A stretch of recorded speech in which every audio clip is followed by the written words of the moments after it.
जो आज का पहला विषय हम बात करेंगे वो है बहुत ज्वलंत विषय है, वो है ज्ञानवापी। ज्ञानवापी का मैं उसे मस्जिद नहीं कहता, वो मस्जिद कभी थी नहीं। ये हम ज्ञानवापी ही कहेंगे उसे, क्योंकि उसे मस्जिद कहना ही गलत है। फंडामेंटल मंदिर का अपमान करने लायक है वाली बात है, वो हम नहीं कहेंगे। देखिए, अगर आप ज्ञानवापी की परिकल्पना करें तो ज्ञानवापी में साहब ना एएसआई की जरूरत है, ना संतरी की जरूरत है, ना मंत्री की है, और ना ही ग्रंथी की है। मतलब ये मैं एक्रोनियम्स कह रहा हूं, वर्चुअली ना लें उनको, no don't take them literally. क्यों? You can see by naked eye, आप वहां जाएंगे आपको दिखेगा वो। उसके अगर आप स्ट्रक्चर देखेंगे, वो दीवार तो मंदिर के हैं, ऊपर मस्जिद का गुंबद है। ये क्यों किया गया? ये इसलिए किया गया कि जो आतताई औरंगजेब था, ये जो आतंकवादी औरंगजेब था, इसने बोला भाई मैं हिंदुओं को उनकी औकात गिनाऊंगा, मैं मंदिर को ध्वस्त नहीं करूंगा। हाँ, ये वाला देखिए, ये बिल्कुल मंदिर की दीवारें ऊपर गुब्बद लगाएगा मस्जिद का। ऐसा नहीं है औरंगजेब को ईंट गारे की कमी थी, कोई कमी नहीं थी उसको। वो सिर्फ ये मैसेज देना चाहता था कि तुम्हारे मस्जिद के ऊपर गुंबद लगा के मैं इसको मस्जिद में बना दूंगा और इस्लामीकरण कर दूंगा, दिखाते हुए, बताते हुए और जताते हुए। तो ये जो प्रक्रिया थी इस्लामीकरण करने की, बताते हुए, जताते हुए, दिखाते हुए, इससे क्या होता है? इससे भय और आतंक का माहौल फेंकता था तो आतंकवादी। देखिए, आपने बड़े भाई की गर्दन काट दी, बाप को दे दी, बाप को वान कर दिया, एक को घोड़ों से मार दिया, एक को सीढ़ियों से गिरा दिया, था वो आतंकवादी। अब इस आतंकवादी को ये बड़ा प्रेरित था साहब तैमूर से। अब बोले सुमित भाई तैमूर को कहां से लाए? ये तैमूर कौन सा वाला तैमूर? ये ना तैमूर लंग, मंगोलिया वाला, समारा वाला। ये जो तैमूर लंग था, ये कोई चंगेज खान के खानदान का नहीं था। आपको बताऊं, ये एक लुटेरा था, ये लंगड़ा था, इसकी 3 उंगलियां नहीं थी। अब इससे बादशाहत का फतूर सवाल हुआ, बादशाह कैसे बने? इसने अपना नाम तैमूर रख दिया। तैमूर यानी कि इस्लाम की तलवार। कह रहा भाई मैं तैमूर हूं और मैं इस्लाम की तलवार हूं, और इसीलिए दैट गिव्स मी लेजिटिमेसी, इसीलिए मुझे राज करने का हक है। तो इस तैमूर ने करीब करीब 5% लोग दुनिया में मारे थे। He wiped out 5% of the global population. 5%। इसने जो दिल्ली में आतंक मचाया, वो तो खैर कभी उस पर फिर डिटेल में बात करेंगे। ऐसा वर्णन अगर मैं यहां करूं तो आपकी रूह कांप जाएगी। ऐसा आतंक मचाया तैमूर ने। तैमूर से प्रेरित था ये औरंगजेब। इसीलिए इसके चाल चरण में, इसके प्रकरण में पूरी बर्बरता दिखती है, पूरी हिंसा दिखती है। अब इसने साहब क्या किया? इसने जब ये मंदिर को ध्वस्त कर दिया तो दीवारें वही रखी, गुंबद लगा दिया, देखो हिंदुओं मैंने तुम्हारे साथ क्या किया। और इस ऐसे आतंकवादियों को कुछ चंद मुसलमान क्या कहते हैं? औरंगजेब आलमगीर, मतलब ना ग्रेट। अब अगर आप सब काशी मथुरा गए होंगे, आपने देखा होगा, काशी भी देखे, मथुरा भी देखे, आंख से दिखता सब। राम मंदिर में तो फिर भी आपको खोदना था, ये करना था। ज्ञानवापी में खोदने वोदने की जरूरत है, आंख से दिखता है, पहली बात। अब जो पहले इन्होंने क्या किया, पहले उन्होंने बोला भाई एएसआई की सर्वे नहीं कराएंगे, सर्वे नहीं कराएंगे, रिपोर्ट नहीं दिखाएंगे, सर्वे की क्या जरूरत है। ये हर तरह का इन्होंने ये वाला जो महेश भाई लेफ्ट में फोटो आप देखिए, दीवार, ये आपको मंदिर के पिलर भी दिखाई देंगे लेफ्ट साइड वाली फोटो में। और ये इसमें मैं वजू खाने में फिर आता हूँ, ये बड़ा लंबा प्रकरण है जी। तो यहाँ आपको ये दिखाई दे रहा है। इन्होंने कहा जी हम यहाँ सर्वे करने ही नहीं देंगे। जहाँ खुदाई की बात नहीं हो रही, कुछ खुदाई वुदाई कोई नहीं, कि वीडियोग्राफी करेंगे, आर्कियोलॉजिकल सर्वे ऑफ इंडिया अंदर जाएगा, वीडियोग्राफी करेगा। इसमें एक बड़ा इंपॉर्टेंट पेज आया, इस सारे प्रकरण में बड़ा इंपॉर्टेंट पेज वो था, इन्होंने कहा था प्लेसेस ऑफ वर्शिप एक्ट 1991। भाई जो जो मंदिर था वो मंदिर था, जो मस्जिद है वो मस्जिद है, इस पर कोई बात नहीं होगी। इनका अंजुमन इस्लामिया का हमेशा से ये पक्ष रहा कि कोर्ट को कचहरी में दाखिल ही मत होने दो साहब, ये कोर्ट तो, ये केस तो खारिज कर दो, इस कोर्ट की बेसिस ही नहीं है, प्लेसेस ऑफ वर्शिप्स एक्ट 1991 को वायलेट करता है। अब इसका प्रकरण क्या बना गया? जब ये प्रकरण चला, प्लेसेस ऑफ वर्शिप एक्ट 99 में एक पेज है। पेज का एक बेसिक चीज है जो लोगों को शायद नहीं पता होगा, मैं क्लैरिफाई कर दूं। प्लेसेस ऑफ वर्शिप एक्ट 1991 बिल्कुल एप्लीकेबल है, बिल्कुल अभी वाजिब है, बट उसमें एक बेसिक कंडीशन है। अगर ये स्ट्रक्चर है, मान लीजिए एक स्ट्रक्चर, ठीक है, 1991 को ये मंदिर था, मंदिर रहेगा, 91 को ये मस्जिद था, मस्जिद रहेगा, बट क्या ये शुरू से मंदिर था क्या ये शुरू से मस्जिद थी? अगर ये मस्जिद है और पता लगा 100 200 300 साल पहले इसकी बुनियादी ये मंदिर था और इसको मस्जिद में कन्वर्ट कराया गया, 1991 में ये मस्जिद थी, तो ये मस्जिद नहीं रहेगी, प्लेसेस ऑफ वर्शिप एक्ट लगेगा ही नहीं। ये मैं आपको हमारे चैनल के माध्यम से आपको स्पष्ट कर दूं। इसी के आधार पे जो अंजुमन इस्लामी कूद फांद रहा था, क्या कोर्ट में नहीं जी खारिज कर दो, खारिज कर दो। विष्णु शंकर जैन ने और उनके पिताजी ने काफी मेहनत की और काफी दलीलें दी उन्होंने। तो फिर हुआ जी इसका सर्वे होगा, सर्वे होते ही सेशंस कोर्ट चले गए, सुप्रीम कोर्ट गए, फिर सुप्रीम कोर्ट ने हाई कोर्ट में भेजा, फिर सेशंस कोर्ट को टाइम दिया, कभी काफी लंबी न्यायिक प्रक्रिया चली। तो फाइनली हुआ जी एक वीडियोग्राफी होगी। वीडियोग्राफी की परमिशन दी, तो जब रिपोर्ट आई तो कोर्ट ने उसको सुरक्षित रखा, बोलो कुछ दिनों में हम इसको बताएंगे आपको। अब जब ये वीडियोग्राफी हो रही थी, इसके अंदर एक मिलता वजू खाना। वजू खाना होता जहां गंदे हाथ पैर धोए जाते हैं नमाज अदा करने से पहले। अब पहले हम आते हैं वीडियोग्राफी में मिला के। अब जो रिपोर्टें आई, पहले तो उन्होंने बड़े लंबे पंगे की, ये नहीं हो सकता, तहखाना नहीं दिखाएंगे, ये नहीं दिखाएंगे, वही वाली बात है, कागज नहीं दिखाएंगे पर राशन लेने आएंगे, वही वाली बात है। खैर, कागज नहीं दिखाएंगे पर उज्ज्वला का बेनिफिट लेने आएंगे, कागज नहीं दिखाएंगे पर प्रज्वला का बेनिफिट लेने आएंगे, कागज नहीं दिखाएंगे पर आयुष्मान भारत ले आएंगे। ये तो खैर पुरानी बीमारी है। अब साहब हुआ क्या, अब जब इसकी वीडियोग्राफी वगैरह हुई तो दूध का दूध पानी का पानी आया। 34 पीसेस ऑफ एविडेंस सामने आए जो बिल्कुल क्लियरली दर्शाती है ये मंदिर था। बजरंग बली, शिवलिंग, त्रिशूल, मां श्रृंगार गौरी अंकित है मस्जिद की दीवारों में। मैं कहता हूँ किस मस्जिद की दीवार पे त्रिशूल होता है, किस मस्जिद के दीवार पे मां श्रृंगार गौरी अंकित होती, किस मस्जिद में अंदर बजरंग बली होते, किस मस्जिद में अंदर शिवलिंग होता, किस मस्जिद में संस्कृत में लिखे श्लोक होते, किस मस्जिद में पिलर मंदिर के होते, और तहखाने में और उसके नीचे क्या क्या दबा है।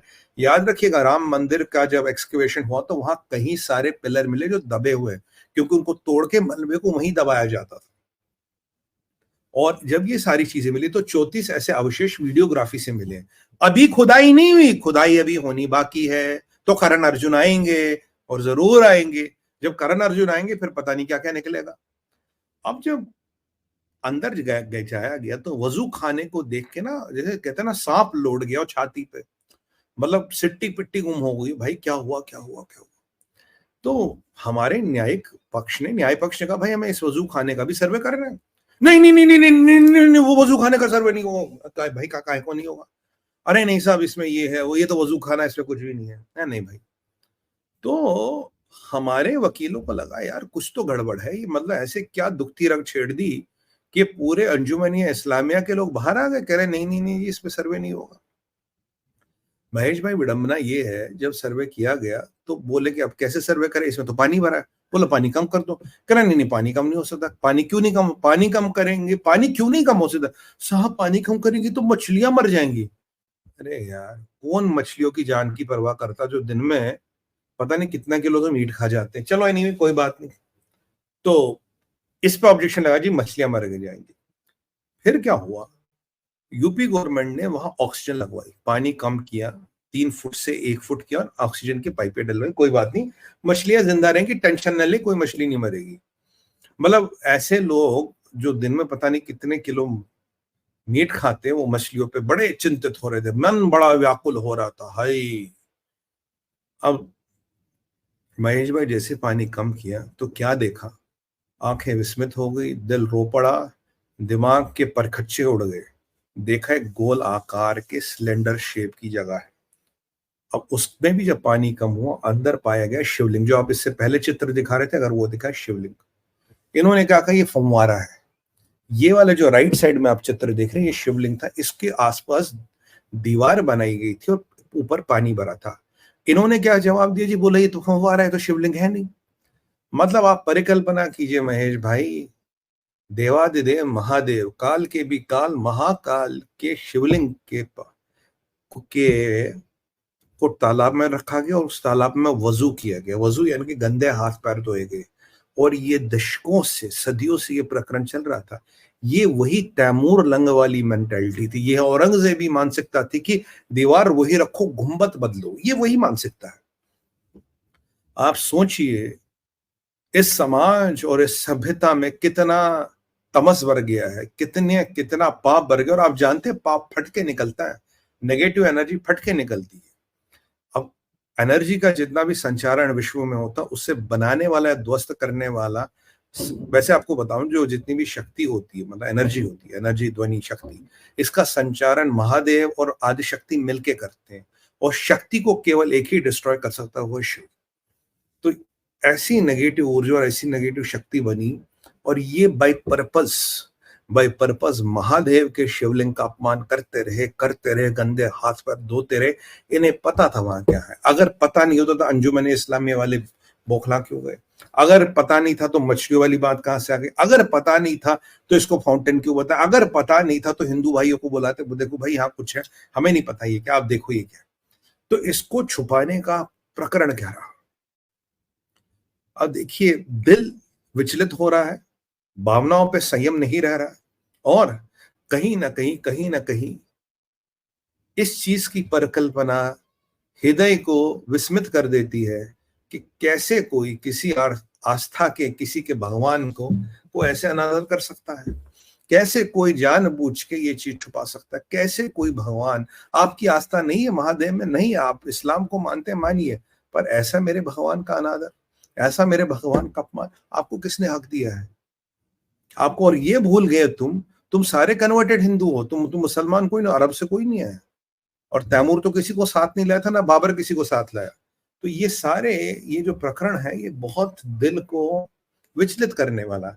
अब मैं इस चीज की परिकल्पना करता हूँ, कल को ये बात जब निकलेगी, अब जनता में इसका इतना आक्रोश बढ़ेगा, महादेव जाने क्या होगा।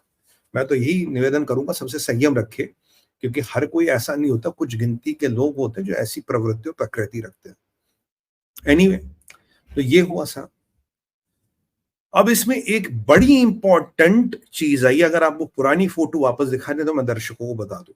ये जो फोटो आपने दिखाई थी महेश भाई, हाँ, ये जो दीवार आप लेफ्ट साइड में देख रहे हैं ना महेश भाई, इस दीवार की उम्र आपको पता कितनी है? ये जो लेफ्ट साइड के चित्र में आप दीवार देख रहे हैं, मंदिर की दीवार है, दिख रहा है आपको? वापस आइए महेश भाई। तो आप इस दीवार की उम्र जो है वो बताई गई है 5000 साल। ये 5000 साल पुरानी दीवार है। अरे 5000 साल पहले तो इस्लाम था ही नहीं। 5000 साल पहले ना इस्लाम था ना क्रिश्चियनिटी थी। इस्लाम की तो लाइफ ही 1400 साल है। मुझे बताइए, अगर ये मस्जिद है तो 5000 साल पहले किसने आके दीवार बना दी? जब इस्लाम नाम का पंथ ही नहीं था, जब क्रिश्चियनिटी नाम का पंथ ही नहीं, तब तो सनातन धर्म ही था। तो ये दूध का दूध पानी का पानी हो गया। प्लेस ऑफ वर्शिप एक्ट की धज्जियां उड़ गई है साहब। ये मैं आपको क्लैरिटी बताऊं किस आधार पर उड़ी है। और अब मथुरा में भी लोग कह रहे हैं भाई खुदाई होनी चाहिए, ISI का सर्वे होना चाहिए, मथुरा में भी ये कहानी होगी। मैं तो कहता रहा अयोध्या अभी जाकी है, मथुरा काशी बाकी है। अब ये जो आज रिपोर्ट आई है, आज फॉर्मली इसको आउट किया गया, आज कॉपी आई न्यूज चैनलों के पास, मैं भी एक न्यूज चैनल पे था, भी इंग्लिश न्यूज चैनल पे। महेश भाई, हमारा 75वां गणतंत्र दिवस है, रिपब्लिक डे है। आज देवादिदेव महादेव ने हमें खुद ये सौगात दी है, हमें खुद ये उपहार दिया है। अब भगवान श्री राम लल्ला आए अपने अपने धाम, और अब देखिए महादेव आएंगे, विराजमान होंगे। क्योंकि मैंने आपको उस दिन बोला था, याद होगा आपके चैनल पे, मैंने कहा भगवान श्री राम जब अपने स्थान पे बैठेंगे, ऐसी सकारात्मक ऊर्जा का विस्फोट होगा, देश में नहीं, जग में नहीं, पूरे भगोल में, पूरे पृथ्वी में जो एक नया वातावरण बनेगा, एक नई सकारात्मक ऊर्जा का संचार होगा। बहुत बड़ा कॉस्मिक इवेंट है ये, मैंने आपको बोला था। और आप देखिए, ये ज्ञानवापी की रिपोर्ट भी आ गई, और जो अभी प्रकरण बना, जो केसों में अभी जो प्रेसिडेंस बनाया, उसके अनुसार मथुरा में सर्वे होना अनिवार्य हो गया है।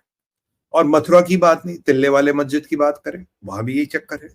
आप ये कुतुब मीनार की बात करें, आप ये ताजमहल की बात करें, ऐसे कहीं सारे, ये तो मैंने आपको कुछ केस बड़े बड़े बता दिए, ऐसे तो करीब करीब अनुमान है कि 40,000 ऐसे स्थान हैं जिनमें ये मसला है। और कहीं ना कहीं अगर कभी पाप हुआ है तो उसका प्रायश्चित करना चाहिए। अभी विषय ये है कि जो सो कॉल्ड मॉडरेट इस्लामिक समाज है, मॉडरेट मुस्लिम समाज है, जनरल मुसलमान है, क्या वो सामने आएगा? क्या वो बोलेगा भाई ये आतंकवादी आता था, औरंगजेब से गलतियां हुई थी, औरंगजेब के साथ नहीं भाई, हिंदुओं ये आपकी जगह है, हम आपसे माफी मांगते हैं कि हमने ये नहीं किया था, औरंगजेब ने किया था, आप इसको आदर समेत वापस ले। जो रवि ओवैसी जी क्या करें, कह रहे एआईसीआई जो है ये हैंडी मैन ऑफ हिंदुत्व है, मतलब जो चीजें गढ़ता बनाता। आप देखिए महेश भाई, सुमित पीर की एक बात याद रखना, साल में 2 साल 5 साल में जो पाप की उत्पत्ति हुई है, अब जो पाप पाप पता कब पाप का घड़ा कब फूटता, पाप का घड़ा तब फूटता जब वो दिखाई देता है, जब पाप एक लक्ष्मण रेखा को पार कर लेता है। लक्ष्मण रेखा माता सीता ने पार नहीं की थी, लक्ष्मण रेखा रावण ने पार की थी। ठीक उसी तरह से लक्ष्मण रेखा पार हो चुकी है। उस दिन रावण ने लक्ष्मण रेखा पार करी, मर्यादा की लक्ष्मण रेखा, पूरे राक्षस समाज को, पूरे दैत्य, पूरे असुर समाज को उसका खामियाजा भुगतना पड़ा। आज वही प्रकरण मुसलमान भाइयों के सामने आया। क्या वो लक्ष्मण रेखा पार करेंगे या लक्ष्मण रेखा का सम्मान करेंगे, बोलेंगे भाई हमें इससे कोई मतलब नहीं और इसको वापस करो। Islam is at a cusp of a civilizational turn. Will they respond or will they not respond? बाकी दैविक शक्तियां है, प्रभु की शक्तियां, महाकाल की माया अपरंपार है, आप और हम उसका क्या वर्णन करेंगे। ये है ज्ञानवापी की कहानी। मथुरा होने वाला है। ज्ञानवापी में मस्जिद नहीं है महेश भाई, ज्ञानवापी में मंदिर है, महाकाल का मंदिर। और भगवत गीता में एक वर्णन किया जाते जाते आपको बोलूं, भगवत गीता में ये वर्णन है, कहते कि सबसे बलवान है समय। समय यानी कि काल, पर जो काल का भी काल है, जो समय का भी समय निश्चित करता है, वो है महाकाल। महाकाल उसका काल भी क्या करे जो हो वक्त महाकाल का। तो महाकाल का ऐसा अपमान, अब किस किस का काल कहां कहां बदलेगा दुनिया में, इसकी परिकल्पना करना भी मेरे तार्किक दिमाग के लिए असंभव है। हाँ, एक सनातनी, एक वक्त होने के कारण मैं ये जरूर कह सकता हूं, महादेव बहुत बोले हैं, अब भी शरण में आ जाओ, अब भी माफी मांग लो, अब भी प्रायश्चित कर लो, शायद दयालु महाकाल कुछ दया दिखाए। अन्यथा इम्पैक्ट भारत में नहीं आएगा, भारत में नहीं आएगा, 57 मुल्कों में दिखेगा। मेरी बात लिख लेना महेश भाई, आज सुमित पीर की बात को लिख लेना, 57 मुल्कों में दिखेगा। वक्त की बात है बस।